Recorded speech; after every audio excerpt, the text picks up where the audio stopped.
Hi, this is Cubbabubbin. For this video I'm doing something a little bit different. This is one of my attempts at fighting Killerman earlier.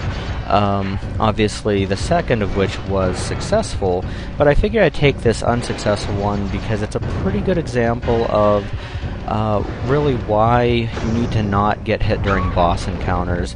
It's going to sound very, very obvious. Obviously you don't want to get hurt during boss encounters, but it's really important in Illbleed especially, because you're going to notice that everything has a consequence. See the top bar on the bottom? The one that's just slightly full right now. That's my bleeding meter. What that indicates is, of course, the amount of bleeding. As it gets higher, what you're going to see is that whenever I run, the bar is going to blink. In fact, it's going to start right now. That means that as I run, my bleeding is actually getting worse, because as I run, my wounds tear. What happens is, also with that same bar, you're going to see that little triangle that's just a little bit above the point where the bar currently is. What that indicates is the point at which my bleeding starts to affect my health bar. So as soon as it reaches that triangle, you're going to notice that my green health bar is actually going to start decreasing.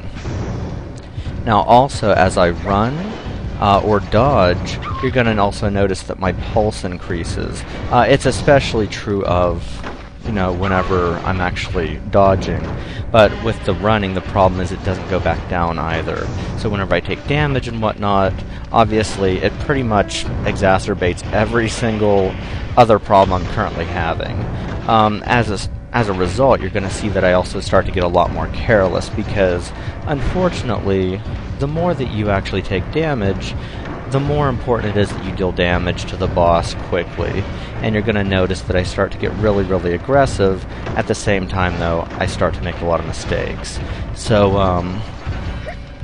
obviously right here in such situations as that, I tend to get a little bit desperate as far as trying to hit him, and as such, you're going to notice that I end up getting hit a lot more, because he does occasionally throw you for a bit of a loop, because he'll sometimes shoot out two different streams of those. In that case right there, I of course dodged both of them.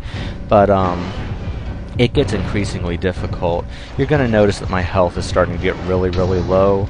Of course, my bar above that has long since actually, bypassed that triangle, and as such, every single moment that I'm running, you're going to see my bleeding getting worse, and also you're going to see it slowly chipping away at the green bar. And of course, to make matters worse, now of course Michel is, having considerable, mobility problems. So it's making the problem even worse. It's very difficult to even get away from him whenever he teleports closer. So even something like the knockback attack he has up close, it's very difficult to avoid. And of course right here, Michel's pretty much on the verge of death. So right there we have it, me getting killed by Killerman, and the importance of not getting hit in Illbleed. Hope you enjoyed it.